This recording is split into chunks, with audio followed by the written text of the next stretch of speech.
Hi, I'm Charles Gauthier, President and CEO of the Downtown Vancouver Business Improvement Association. The DVBA is so proud to support this daily podcast series that is helping our community navigate through these trying times.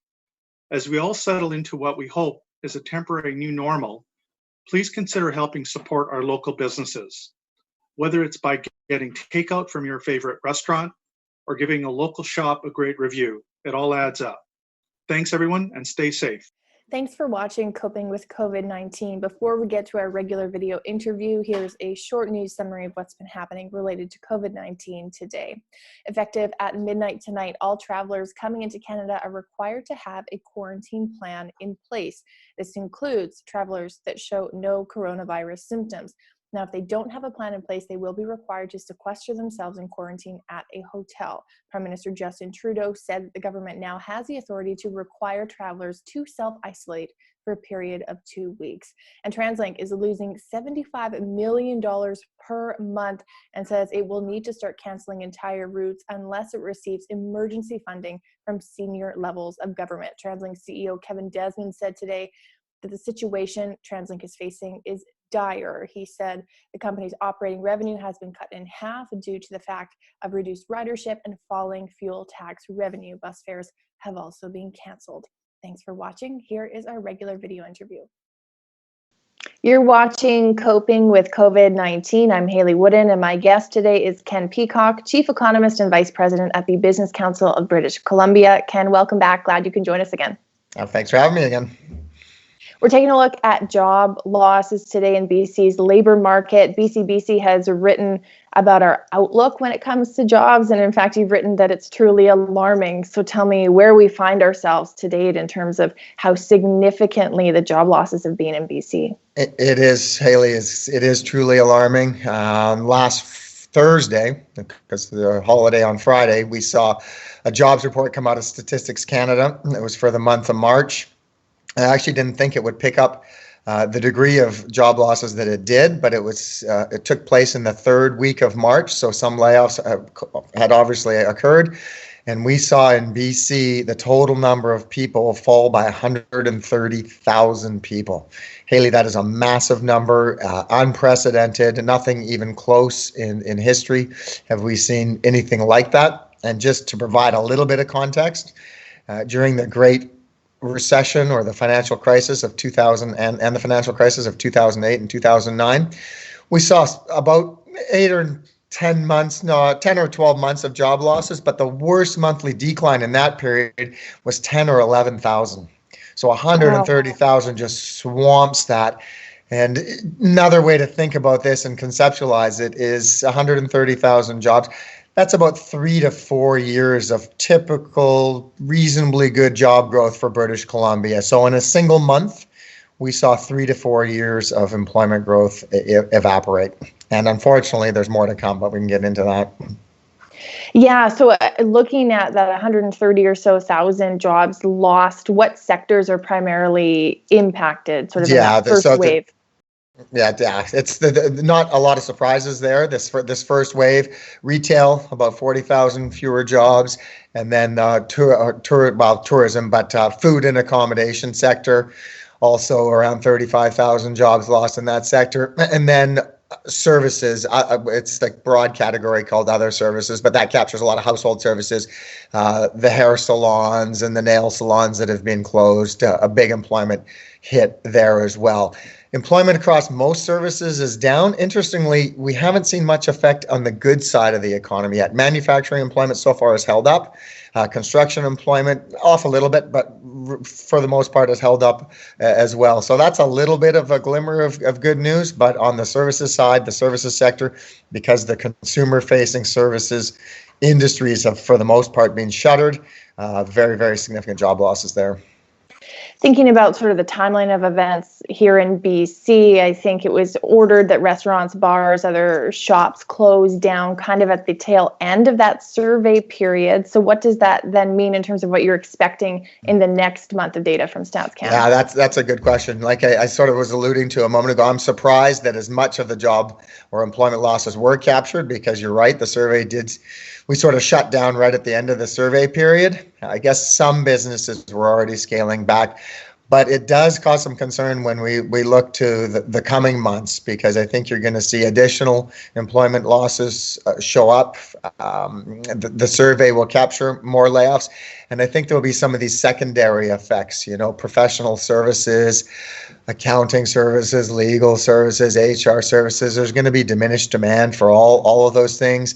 And as we move through the year, we're going to see the impact of the global recession start to wash ashore. So we've shuttered the consumer-facing economy here in the province, but I think the global downturn is going to start to impact our export sector, our forest products, our mining products, our manufacturing items that we sell into other markets. So I do believe we're going to see further layoffs as we move through the year. This continues to unfold. Hopefully, we won't see another 130,000, but I expect to see many tens of thousands of job losses accumulating over in the coming months. Where does that put us potentially in terms of unemployment? Yeah, unemployment. So the unemployment rate in the most recent month jumped from about 5% to 7%. I would not be surprised if we see the unemployment rate touch upon 13, 14% by midsummer, perhaps even a little bit higher. Some people in the States are talking about a 20% unemployment. So it's definitely going to be double digit. It's definitely going to be higher than anything we've seen before. Again, referencing back to the Great Recession, we saw unemployment rate maybe bump up towards 10%, maybe a little bit over, but not this 14 or 15% that is likely to come to be by I'd say midsummer this year. Yeah, what are some of the consequences of that? If we see 14 to 15% unemployment, what happens to, say, consumer spending? What happens to businesses that rely on consumer spending? Paint me a little bit of a picture of how our economy changes when we see that level of unemployment. Yeah, so it's difficult to know for certain now. Obviously, fewer people working, fewer consumer expenditures. People are going to be in savings mode. They're going to be trying to cobble together rent and purchase essentials. So many discretionary items are going to see a big fall in purchases. You can think of automobiles being maybe the largest, most significant. You're going to see sales in that area slow down. You're going to see it right across the board, except in food, and ironically, you're going to see food sales increase because of the shutdown in the restaurant sector. It's a bit of an open question how much the subsidies and the payments that governments are rolling out are going to help. That's going to help consumer spending to some degree, but really when you're shuttering large segments of the retail sector, and then later on in the year when households are recovering and recuperating, maybe getting back into the job market, but facing a significant sort of destruction or erosion on their balance sheets, their savings, I think you're going to see a lot of households buckling down, either paying back debt or saving for future, any sort of future uncertainties. This is going to cause a lot of people to rethink their planning and their preparedness for unexpected shocks. Absolutely. That, what is it, 3 to 6 months of salary we're supposed to have? We're supposed to, yeah. And I think it's going to be very clear that not many people have that, or a lot of people don't. Yeah.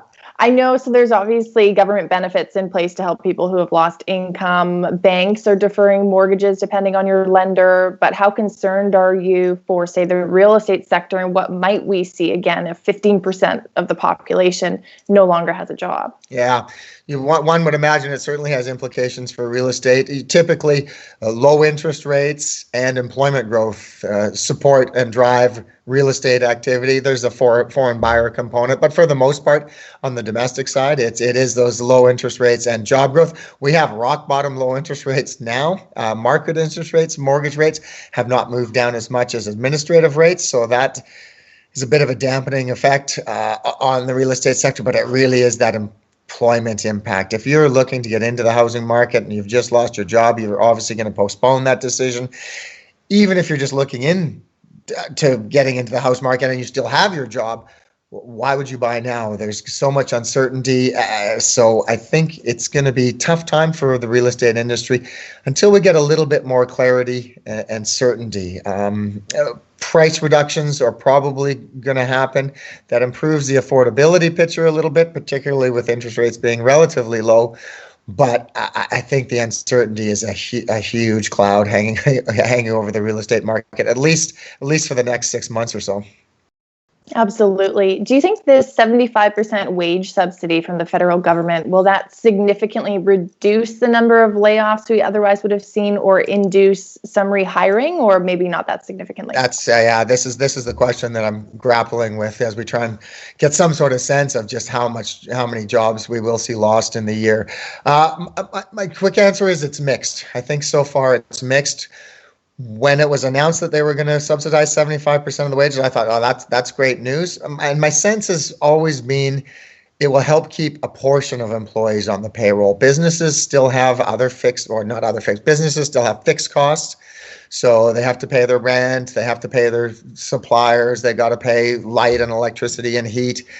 So I don't envision the 75% being enough to hire all employees back. So I can imagine a world where if they have 10 employees, they can hire back 2 or 3 of them, and it makes it viable, makes the business allows the business to continue to operate. But I don't see it as fully filling the gap for employers. Now, unfortunately, we're hearing so far the details are kind of complex, and it's difficult for some employers to figure out if they're eligible for it. There's a reduction in revenue, a lost revenue requirement, and there's some issues around accounting methods and whatnot. So the details, as is often the case with these kind of things, the details still need to be worked out. And for many employers, particularly smaller ones, it's complicated and not clear. And I'm hearing some concerns about employers saying, this is great. I'd love to hire back a third of my staff, but it's not entirely clear to me that I will qualify for this subsidy 3 months down the road. So they don't want to be in a circumstance where they rehire these people, they have no revenue, and then they turn out that they don't qualify for it. So creating some additional certainty around whether or not employers will be able to access these funds, I think is going to be important. Well, I think we'll see that in the coming days, but right now there's some questions, and it's a bit mixed just how effective it's going to be. Mm-hmm. Do many Canadian companies stand to benefit, at least indirectly, from massive spending south of the border to keep businesses' doors open and protect workers down there? Oh, you're talking about the $2 trillion plus dollars that are being spent down there? Sure. So as to the extent the U.S., anything that helps the U.S. economy continue to function, not fall as far as it otherwise would, and one would assume $2 trillion in stimulus is going to have some positive impact. Yeah, that's good news. We've got questions around the border. When the border opens, of course, our goods can still flow over there. We can still export services over there. So if that keeps the U.S. economy going and more businesses viable and operating, we do benefit from that indirectly, absolutely. In the absence of the alternative where they did nothing, we are much better off having them provide some stimulus and keep their economy going as much as possible. For sure. Obviously, accompanied with job losses, we're hearing stories of businesses permanently closing their doors. So when we make it through this pandemic, those are jobs that are lost and people can't return to. Any sense of what that picture kind of looks like post COVID-19? This is what we've been concerned with right from the outset, is just how many businesses are going to be destroyed, closed down, wrap up their operations because they just couldn't make it through this period with no revenue, reduced revenue. They take a look at the outlook and think perhaps their sector may be permanently changed. It's just not going to be the same. So it's very difficult to say how many are going to be lost, but I envision tens of thousands of companies closing their business operations just because of the circumstances that we're currently in. This is the big challenge coming out the other side. There's going to be people ready to work. Maybe they've embarked on some retraining, but just where the jobs are going to be is difficult to say, and how much destruction of this so-called this physical capital as well as institutional capital is going to occur through this process. That's the big question mark, Haley. So kind of bottom line as we wrap up here, shouldn't expect to get back to 5% unemployment once we're through this overnight. Sounds like it might be a bit of a slower recovery. Yeah, I'm now in the slower recovery camp. I just think we're going to see these sort of mixed results of success with grappling with this virus across different jurisdictions. Here in BC, we're doing remarkably well, but that's not the story everywhere. And I think you're going to see, a slow return for tourism activity. You're going to continue to see restricted flights, mobility limited. So no, I don't expect a snapback. Actually, in our projection that we wrote up, I do have employment actually rising a little bit in the second half of the year or after the summer, just because I expect that by midsummer we'll start to see a gradual reopening or some sort of reopening of consumer-facing businesses. So you would expect to see employment rise in those circumstances, but I'm not thinking it's a huge snapback. I'm seeing more of a gradual, slow rebuilding. It may be a good opportunity or a good time for people to consider going back to school if they were contemplating taking on some higher education and some additional learning. The next year might be a good place to be in an institution, an educational institution. Would it be out of the question to see governments maybe step up and provide grants or funding for people to do just that? People who say worked in the restaurant industry, they have no job to go back to because that business closed and are now reassessing their future. Could we see something like that by way of a stimulus? I think it's a great idea. We're going to be in a circumstance where there's going to be huge numbers of people unemployed. I've even heard, even in my own family, my kids have said to me, it sort of feels like a reset, an opportunity to do something new. So to that extent, when people are feeling that and they're looking for a change in what, I think there is a massive, massive potential for government to step in, support people going back for retraining and education. I don't know what it looks like, but I know government deficits are large, and some additional deficit financing to support retraining and education would be a very welcome step. It's just going to take time to figure it out. But no, I fully expect we will see some announcements, not in the near future, but not in the too distant future, pertaining to exactly that, Haley. Well, Ken, it's always a pleasure having you on the show. Thanks so much for coming on with your insight, and stay well. Hopefully next time it'll be a little more optimistic. I'll be counting on you for some good news. That would be a nice, refreshing change of pace. That's Ken Peacock, Vice President and Chief Economist at the Business Council of British Columbia. Thanks so much for watching Coping with COVID-19. We'll be back tomorrow with a new video.